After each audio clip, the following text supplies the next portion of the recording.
Hello, everyone, and welcome to our Friday movie spotlight. And tonight we are talking live with some filmmakers. Not only do we have the writer and director of a new movie, Out of Line, we also have some of the cast. And in a little bit, hopefully, we will also have the producer, Larry, who you've already seen on the show before if you've watched us in the past.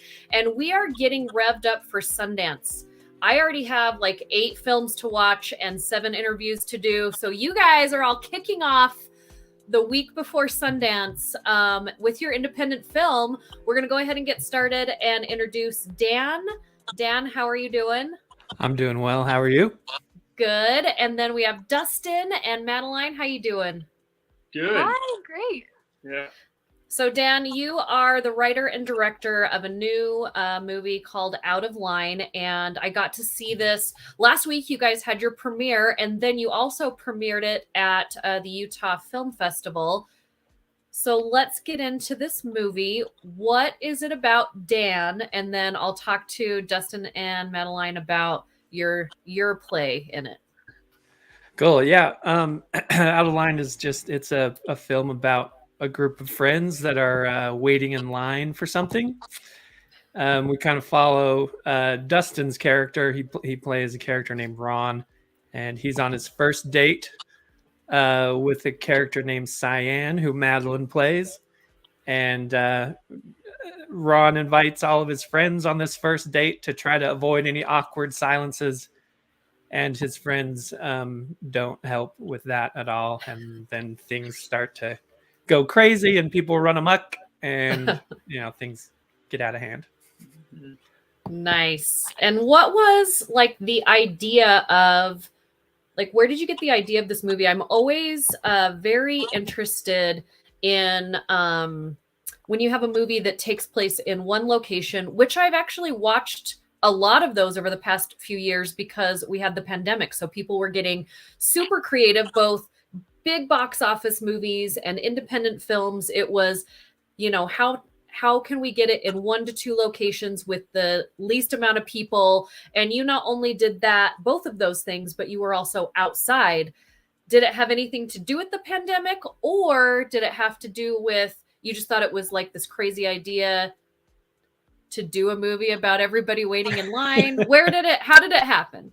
Yeah, I think the original idea happened 4 or 5 years ago with me and one of my fellow filmmakers named Keenan.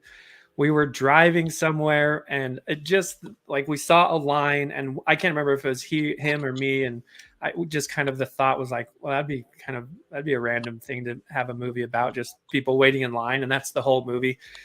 So it's just one of those ideas that filmmakers have constantly. Oh, we should make a movie about that. Make a movie about that.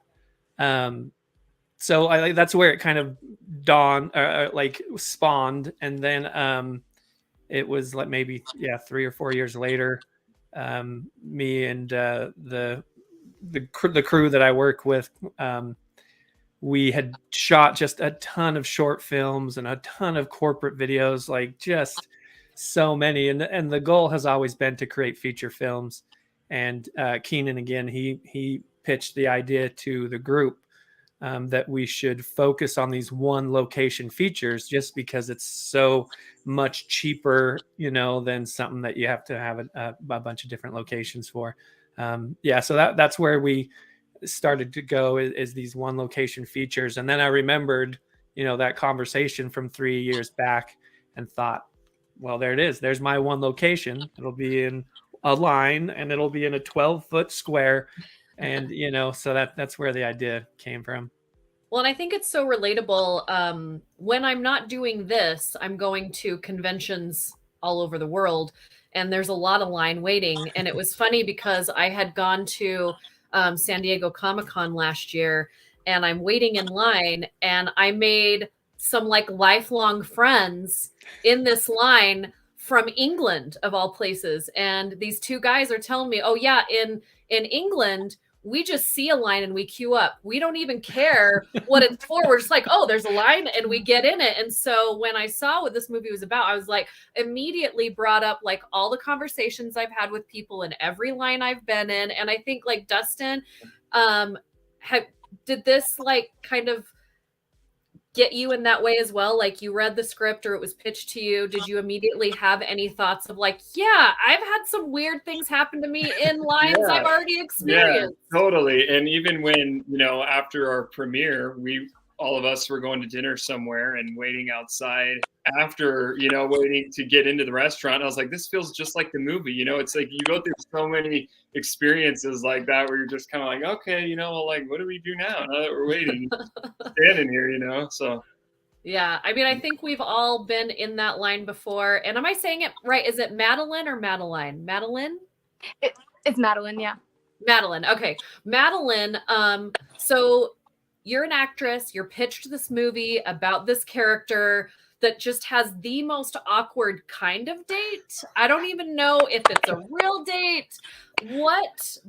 What made you say, yeah, I think I can do this. I think I can play this girl opposite this really awkward guy. You know what's funny is that I didn't know a whole lot about the film. And I auditioned for Jolene and for Gertrude and for Cyan, and I only knew the parts that I was given, so I didn't know a whole lot about the whole thing in general. But I remember thinking, leaving thinking, wow, I hope I get to play Jolene because she seems really sassy. And usually I play the sort of romantic interest. And I thought it was funny that I got Cyan.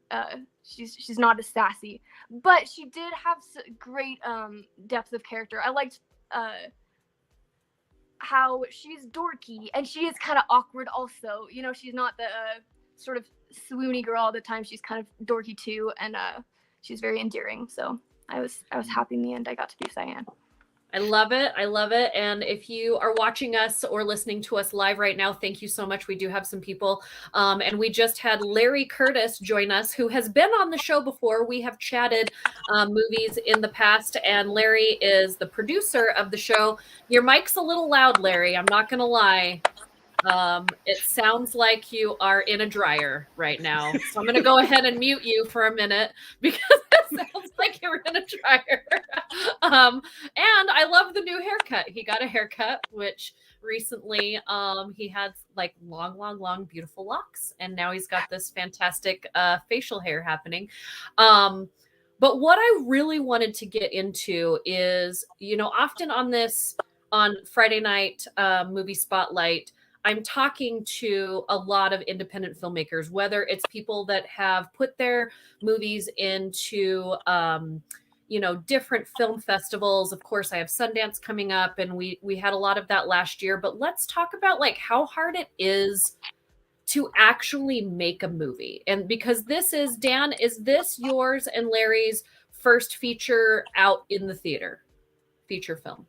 Yes. Yep. It's our first feature. Yes. And like how daunting, sorry, I just kicked Larry out. How daunting is it, Larry? And I already know the answer to this because I've known you both for a long time, but how daunting is it to say, okay, we finally picked an idea. We have a group of people. Now we actually have to like go do it. Larry, can you hear us? I can, but I was afraid I was still in a dryer, which is weird because there's no noise where I am. It's haunted microphones. The difficulty level is very hard. Just makes my metaphor. The difficulty level is very high. It's there's no real path for a person. And Dan produced the film as well and did a ton of the work. And it's really Dan's willpower more than anything that made this film happen, I would say. And without it just wouldn't have happened. Like it's just really hard. And it's hard to believe that an idea you can have in your brain can get to paper, can get out to other people, and the size of that audience grows until it hits a theater screen. And it's pretty remarkable actually, but the difficulty level, short of like dying, it's about one of the more difficult things you can do.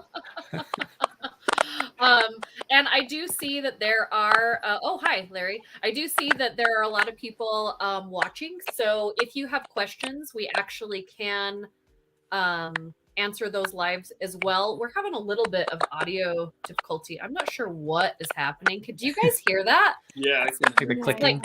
clickety click click. I don't know whose that is. What if I leave? If it wasn't there before, it's my fault. So I'm gonna leave and try again. Okay, cool. It just sounds like somebody like was popping their gum. Oh, there it is again. Uh-oh. That's what happens when you go live. Yeah. Is that you have these things happen. And that's a little crazy. I'm gonna see if I can fix it. But while I'm kind of messing with some things here, why don't you guys talk about a day on the set? Because I know you guys mentioned at the premiere that it was like we were in the middle of Utah heat. This film was shot in Utah. It's hot outside. You have no interior like shots at all. So talk a little bit about that. Yeah. So we shot in the summertime. And normally, I mean, Utah summers aren't really, really terrible. Except for when you go to shoot a film. It was 107 degree. It was that weekend that it was 107 degrees. And thankfully no one suffered any severe medical issues. But so we shot at Trolley Square. And if anybody's been to Trolley Square, it's a really cool, like, old building. It's been around for a long time. And luckily and thankfully, Trolley Square offered us one of the vacant buildings that is just right in the background of the film. And so, when actors weren't on set or weren't in those scenes, or when the crew, wasn't in the scenes, we could seek shelter in there for, a period of time and kind of cool down and stuff. But yeah, so, I mean, we'd get there at 7 a.m. and usually shoot until 7 p.m. And we, with the summer, the sun's out, that whole time. And really the only reprieve for the actors was the 12 by 12 silk that we had over their heads, which, sheltered from direct sunlight, but not so much. It didn't really do that much to protect them from the heat. Dustin, I want to get into your character really quick because I feel like almost all of the characters in the movie, I feel like we all know these people, whether they're us or whether they're people in our lives. Yeah. And with your character, he's the guy that shows up on time. He's going to pick up people a drink on the way because he's thoughtful. You're standing in line when you really didn't need to. Like, there were times during the movie I'm like, why are you still there, dude? Like, why don't you go home? Why are you still there? But I feel like we all know that person, again, whether it's us or, whether it's a friend of ours that we know, a relative. And, but I have to say right off the bat, dude, I wanted you in a different shirt. Who picked that shirt? That was the most awful shirt for your character. That was like, so? I do. I'm sorry. Like, I don't know who picked your wardrobe, but it was so distracting for me where I just wanted to be like, this guy's got such a great personality. Did he dress himself? Did somebody dress? What was it? The stripes on the shirt, or what was it? That shirt is like from the early 1990s. They don't even sell that shirt anymore. Yeah, right. I know. But I also think that even though I didn't love it and it was a little distracting for me, I think it was totally your character. You woke up, you put something on that was clean and comfortable, and you went. Like, you didn't think about, like, is somebody going to like me? Is somebody going to dislike me? You were just like, I'm going to be on time.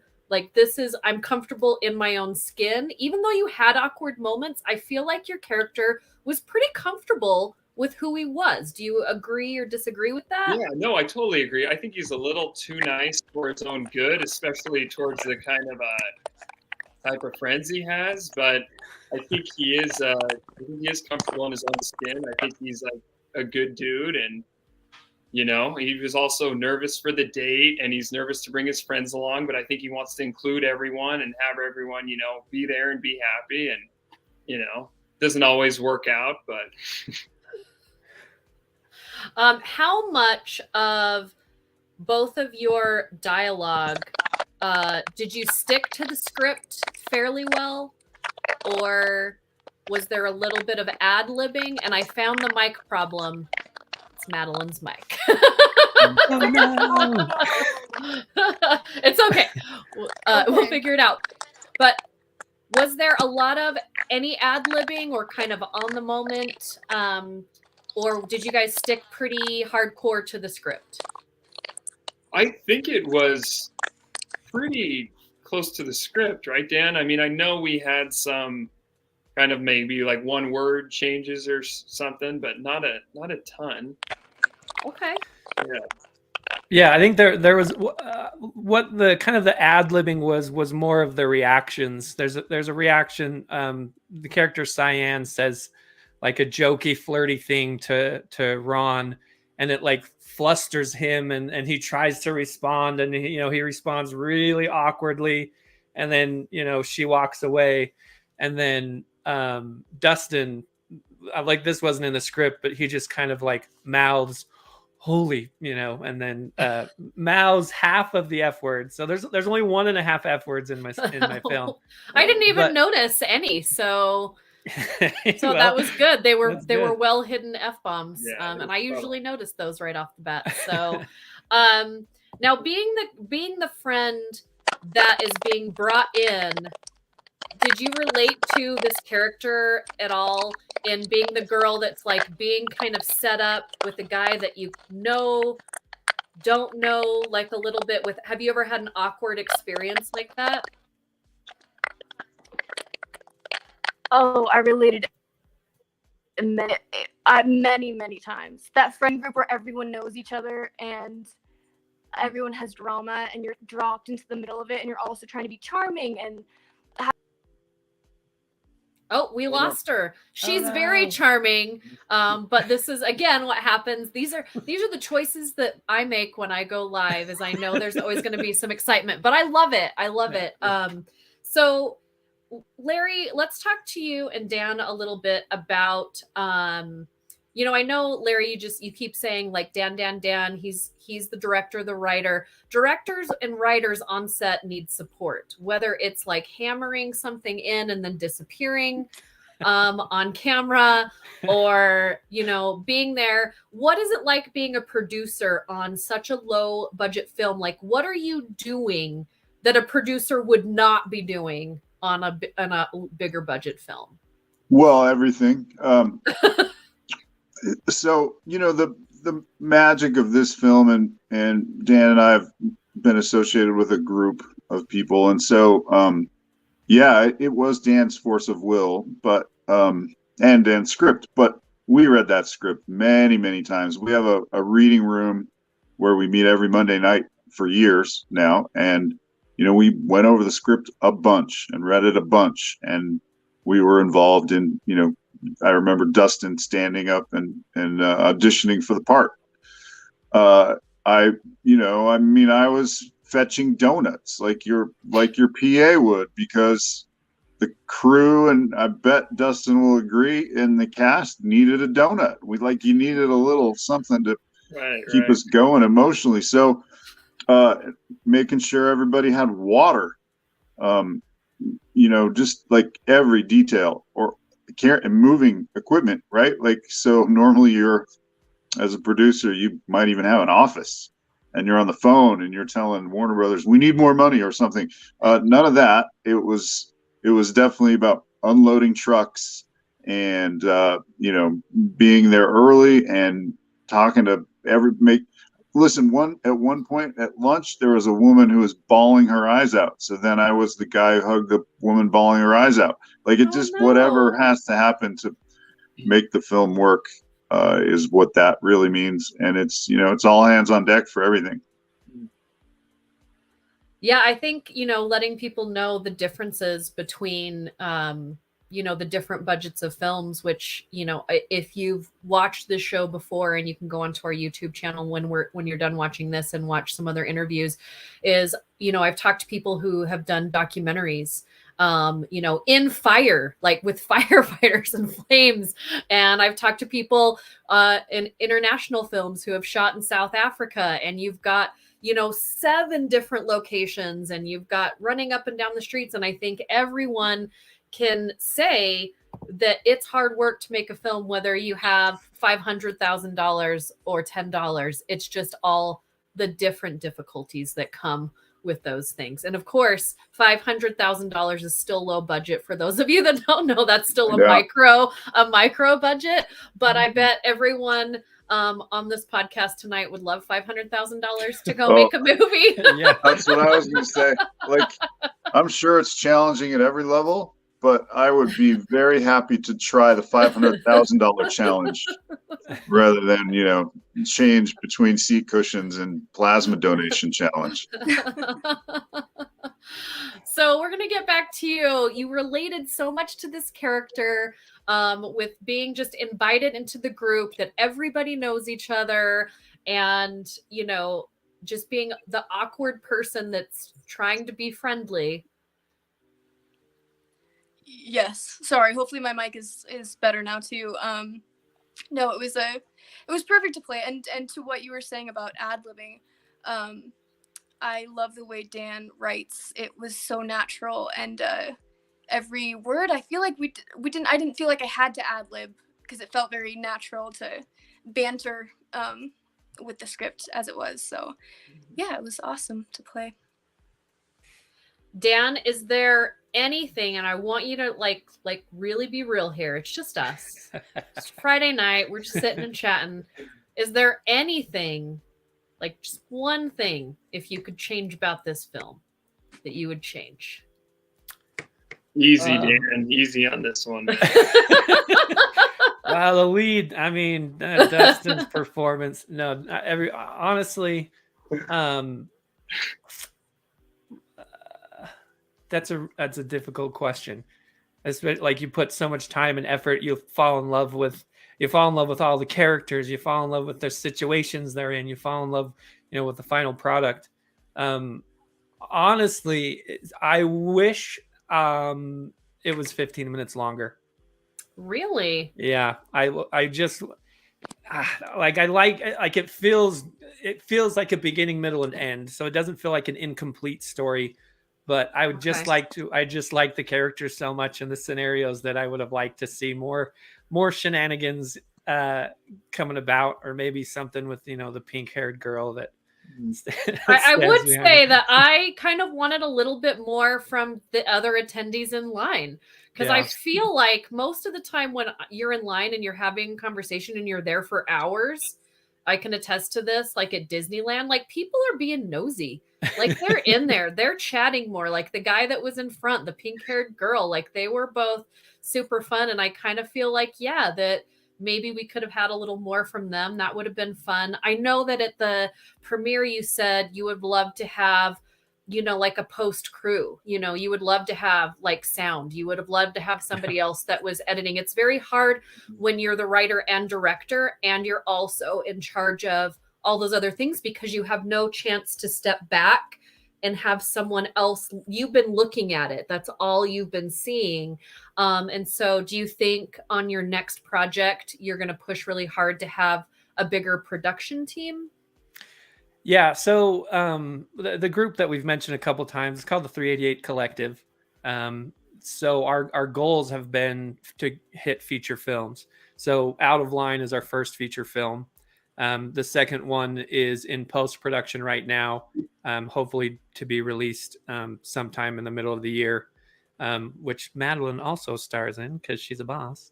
And so like each film has gotten bigger and the budget has been bigger. So with my next feature, which would be the group's third, the idea is to raise some funds for specifically for that post-production work, so that I can kind of step back and let the editor do their thing and like put their art into it, and then I can just kind of check in every once in a while and say, yeah, this feels good, or maybe we should tweak this a little bit, and then step back out and kind of be just like do it the way that it's supposed to be done, because it's a little difficult when it's just one fella doing all the post work.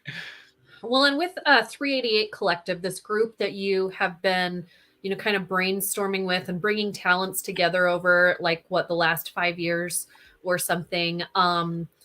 Do you, when you get these projects, do you sit and watch them and critique them so that, or are you guys open to those things when somebody brings in a project, or is it just like, hey, it's out the door and let's move on to the next thing? Well, Larry. yeah, there's a couple of stages. Like we really go over scripts, right? Like we really try to tighten up that script. And forgive me if you've heard me say this before, any of you or Val, but like I will go to a Hollywood movie and hear a script and I'm like, that never would have got out of a writer's room. Like we would have hammered some of that dialogue, and like TV too, streaming. But when the movie's made, once it's shot, like what you have is what you have. And so at that point, it's not useful to say, gosh, I sure wish the cameraman would have done something different, or I wish we made a different decision, because it's already there. That's how it is.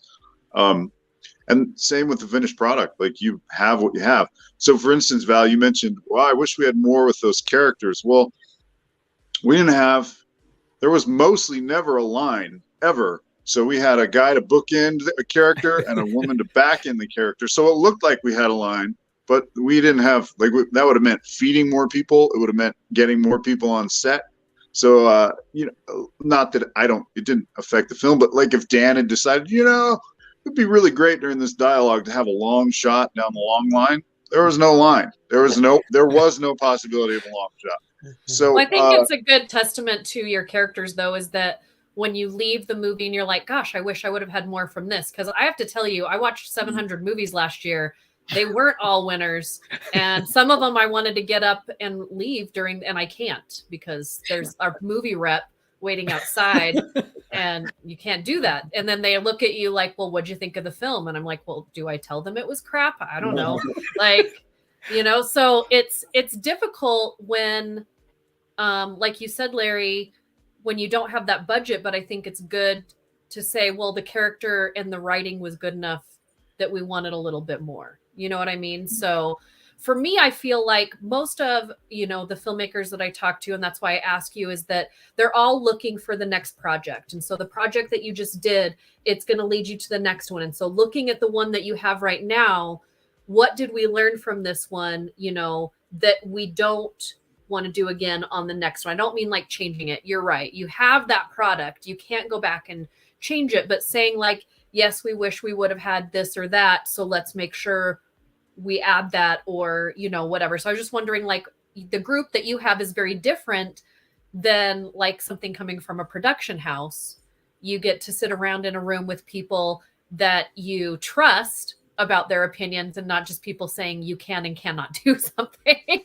So I was just wondering that process is why I asked that question. Yeah, one of the things that I think that that we've done for years is after any production, the next Monday meeting, we'll we'll go around the room and talk about what worked. Like that's fine to stroke each other's ego every once in a while, but really, like, you learn from your mistakes and you learn from the things that go wrong. And every production that we've had since I can remember is that next Monday meeting, we'll talk and be like, all right, what didn't work? What was going on? And talk to each department and say, what could you have used more of? And so we get to like critique our like how we work together, as well as, we, like Larry said, we go into the scripts and rip them to shreds and put them back together. And so, yeah, I think that's something that's been really valuable. And each production, just keeps getting better, and we work better the next one. And we just learn from our mistakes, which is I think is a really critical thing to do. And you have to have that mindset too. You have to be able to take that criticism and like look at yourself honestly and be like, yeah, maybe I was a dick, in that in that moment, and next time I won't be such a dick, and I'll be kinder, or whatever. You kind of it's really effective and I think crucial to becoming a better filmmaker, writer, and freaking even human being. So Larry. Yeah, I love what Dan just said. I think one thing we've never said in that post-film review is, I wish we had planned less. Like, so if there's aspiring filmmakers of any kind, or anyone who just is curious, like, you can't overplan these things. You cannot be over-prepared. And that's, man, my biggest lesson. And by the way, Dan's not been a dick ever on set. That's not one of the things anyone says to him. Like, hey, man, you should try being nice next time. That's the opposite of that is true. Hector agrees with you guys. He's watching and he put 100%, like 100% agrees with that. You can ask our actors, and actors, you don't owe Dan and I anything. You can throw us under the bus if you want. But I do think our sets are really great environments to work on. I think they're really good. Yeah, well, I wanted to add, as sort of an outsider looking in on the 3-Day Collective and their dynamic, it continually baffles me how incredible the chemistry between them is, in the sense of like deep friendship, and they really trust each other, which I think is really important in filmmaking, but also the brutal honesty and the, like, they can critique each other and not take it personally. I just think that they're a really good team. I think that's really cool. Nice. I like it. One of the things that I noticed about the film that has really stuck out in my mind since I saw it is that it felt like, and I don't know if this was intentional, and you can all take a or comment on this, is it felt like kind of one of those inside joke movies where the group knows each other so well, and there's sometimes when you're all laughing, and it's because that group of people, like, you know, when it's that group of people that you are that awkward person that comes in and you feel like there's some kind of story I don't know about that's happening here. So it made it feel even more uncomfortable for Madeline, for me, because as an audience member, I felt that a little bit. I don't know if that was intentional, if that was the vibe of the film, to kind of feel like it was a little bit of an inside joke. Who wants to start with this? Dan, there you go. I think I mentioned at the premiere that filmmakers, they have this ability to manipulate their audience into hopefully feeling certain things.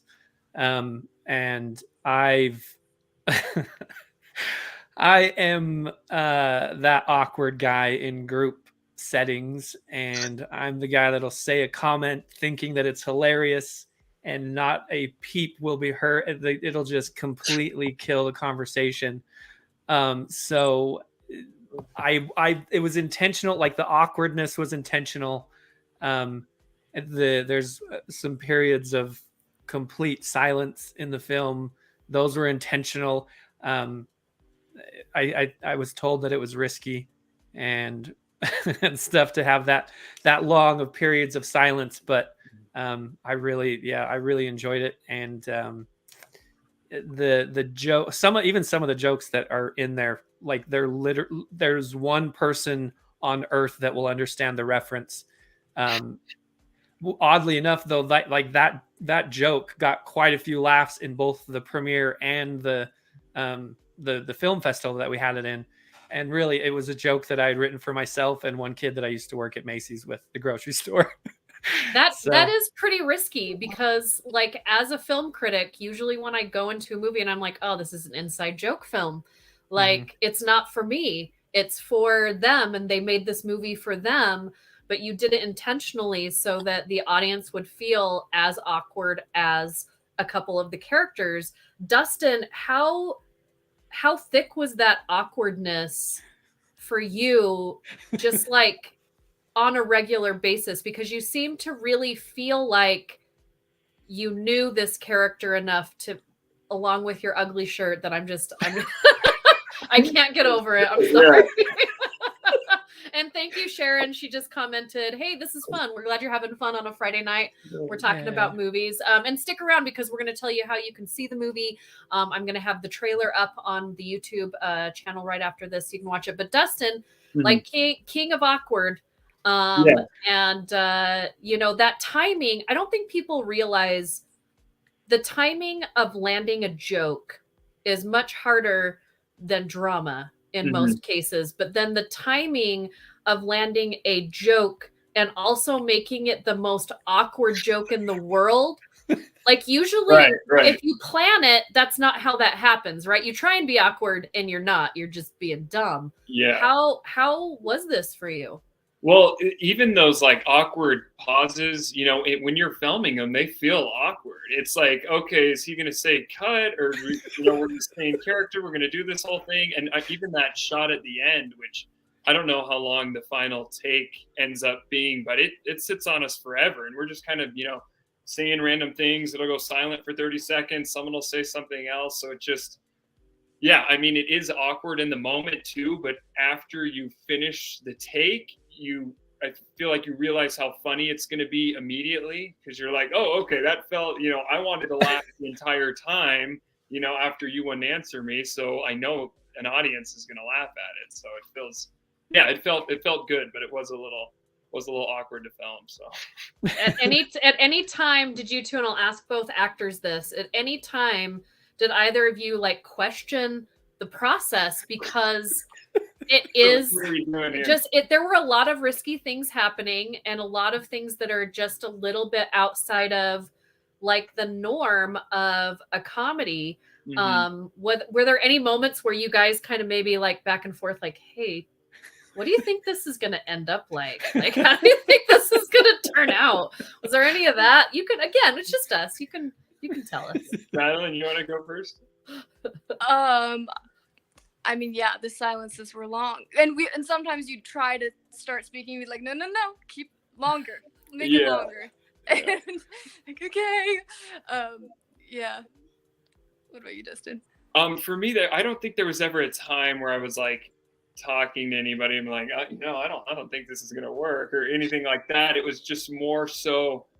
Like we would shoot, what was it, Dan? Like 12 pages a day, right? Yeah, something like that. Like focus in more, because I don't relate to Ron a ton in the awkwardness. So that was like trying to become that character. So I'm like, okay, I got to focus on the points with Cyan, these awkward pauses and stuff like that. But no, it always felt pretty good, and especially with like how well the main core of us could play off each other. I always felt like it would turn out really well, so which I'm glad. So. Yeah. Larry. I mean, one reality is, so the shooting days, not everybody was there all the time. So Madeline's character, for example, feels like she's in the movie all the time because she's the subject of what people are talking about. She's not really there that much. She doesn't have that much screen time. So that means she wasn't on set as much as some people either. So I bet that she didn't really have a feel for what the movie was until she saw it. I mean, I just bet she had no idea. Yeah. Well, and I was actually saying to someone, it was funny because with the awkward pauses, I kind of thought it was like just the one, it was just me. Like we had an awkward pause, and then it turns out everyone got that experience. Yeah. Every character had one pretty much, huh? Yeah. Go ahead, Dan. Yeah, just I think at one point everybody on the crew gave me a look like, "Are you kidding me? This is how long?" Even like that process, everybody was like, "Oh my gosh, this is way too long." And some of the edits of the film that we'd watch as the group as well, a lot of the comments were like, "Dude, those silences are too long. It's not going to land. It's not going to land. It's not going to land." But you take a risk, and this is a relatively cheap risk as far as how much the film cost, and I feel like it turned out really well. I think it landed really well with most of the audiences so far. So nice. And what is next for the film? We know that you just had your premiere. You were also at the Utah Film Festival. What is next for this movie, and when can people see it? That is a good question. We are currently sending it out to as many festivals as we can afford. It's in 4 or 5 right now, kind of under consideration. and we're so part of this film is like the education of distribution and those kind of things. And so my film is kind of a guinea pig for our group. So we're trying to talk to distributors. We're trying to talk really to anybody who has any experience whatsoever that can kind of lead us on the path a little bit, or just share some nuggets of knowledge to further the life of this film, and then that we can apply to the next films and in our future. And I think people don't quite understand that you shot this film how many years ago? We shot it in the summer of 2021. 2021. It came out just now, 2023, for your premiere, and then you're starting to put it in festivals. And now after the festival season, it probably won't get picked up and distributed until 2024. And that's films. Like, there were films that I saw last year at Sundance that I've talked about and done reviews on that are just barely coming out now, and Sundance is next week. Like, that's the reality of film. It takes a very long time to actually pick a film to make, and then get it into pre-production, and then get it into production, and then post-production can be a nightmare. And then to actually get it in front of people takes so long. By the time people see the movie, like, people have had like different lives by then, like, different things have happened. People are getting married, they've had kids, people like, it's just things have happened. And so that's why I love having this Friday Night Movie Spotlight, because there are so many different things that go into filmmaking, and I wish people would have a chance to see this movie right away, but I hope you all stick with it. Thank you for listening and watching today. I did put in the comments section of this video how to find Dan McBride films. There's like all of his stuff in there.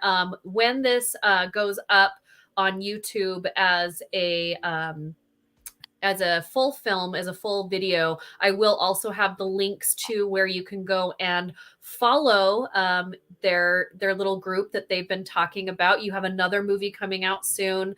And I will have you can actually see the ugly shirt. And you're probably all going to be like, that is not as ugly as Val says, but you'll be able to watch the trailer. It will be uploaded within the hour. You'll be able to watch the trailer and see Dustin's shirt. This is the thing about Dustin's shirt, is I feel like it is like and this is, I don't want people to like send me hate mail about what I'm about to say, but like a coach or a like PE teacher from like a very small town. What do you call it? Like, is it like the letters of that kind of school?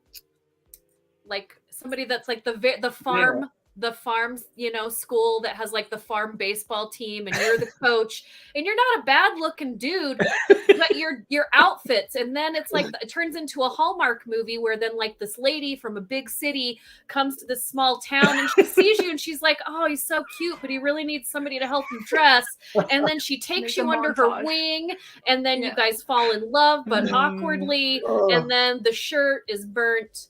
And then everything is good in the world. That should be the sequel of this film. Yeah. I gotta apologize, Destin. I didn't think the shirt was that bad. I'm sure it was. I mean, I'm glad it worked. I think it works for Ron. I think that's the thing. It works. It tells a story within the story, Dan. Yeah. It's something that has stuck with me, and you want something to stick with your audience. That, the trash can, and the cornflakes is what I'm bringing back with me from this film. And Hector, thank you for laughing. But you're trying to create experiences here. I'm so glad I got to see the film. I can't wait to see the next one. Hector says awkwardness, inside jokes, ugly shirts, I'm sold, take my money. So you already have somebody that wants to pay for a ticket when this film comes out when it starts streaming. So again, is there anything else you guys want to say before you leave? Dustin, what's up next for you? Do you have any projects coming? Yeah, just some shorts right now, and hopefully looking to collaborate with Dan and Larry again in the future with 388. So that's kind of the plan, and just auditioning and, you know, going through being a working actor, doing all that. So, but I'm super proud of this and lucky to have been a part of it. I wasn't originally going to audition for this, and I had a friend who actually ends up playing Jolene in the film, and she convinced me to audition, and I'm glad I did, because working with these guys was awesome. So. And Madeline, you're in the next one. You're in their next feature. And from what I saw in that trailer, which hopefully I will also have up on my YouTube channel soon, it's a lot of you. There's a lot of you in this movie. I'm alone in an apartment in COVID. It's a lot of me and a wall as I'm hearing a murder happen behind the wall. It's a very different tone than this last one. I gotta pull out some more dramatic acting chops, and I'm really excited about it. So definitely keep a lookout. That will be soon. I think this spring is when we're planning on that one being released. And Dan, what's up next for you, buddy? Yeah, so my next feature has been written, and I'm currently getting the pre-production planning going, and also working out some crowdfunding options possibly, or other fundraising ventures. That film's called The Longest Days of June. Also a different vibe from Out of Line. It's a little bit more of a drama. So yeah, that one's the next one to do, the next learning process. So I'm excited for that one. Larry, you and I are going to be at Sundance. Yeah, it's coming up quick. There's a bunch of crazy coincidences of people that everybody. Yeah, it's a small world. Definitely be at Sundance. Love independent film. You know, there's lots more to come from the 388 Collective, and collaboration is the great joy of filmmaking. Well, and watching the film on the screen is the other great joy of filmmaking. But collaboration's pretty great too. And I'm working on a documentary, which is super important, which can't be talked about really because it's so secretive. And here's what happened. We watched Dan's screening, and it just lit a fire to me that, like, I don't hustle enough. So I've been hustling since then. Want to make an animated short film, want to make a romantic short film, which I've talked to Dustin about a little bit. There's just, man, we're doing stuff. So we'll see at Sundance in a couple of years in a different capacity. How's that, Val?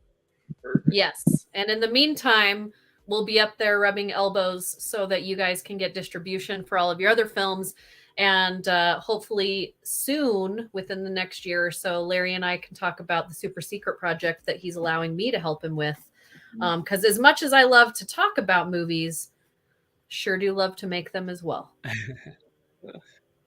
All right, everybody, have a wonderful Friday night. Stick around right here on my YouTube channel because I have a ton of Sundance stuff coming your way. And of course, I will be covering it not only here on What to See with Val, but also on Good Things Utah. You can check me out for the next 3 Fridays before I go on vacation, guys. I'm going on vacation for like a week, and then I come home, and then I'm going to South Africa for 2 weeks. And the amount of footage and photography and videography that I will be getting there for a couple of projects that I can't talk about is going to be amazing as well. So thank you all so much for being on the show. Thank you everybody for watching, and we'll catch you next time. Thank Thank you. you. Bye.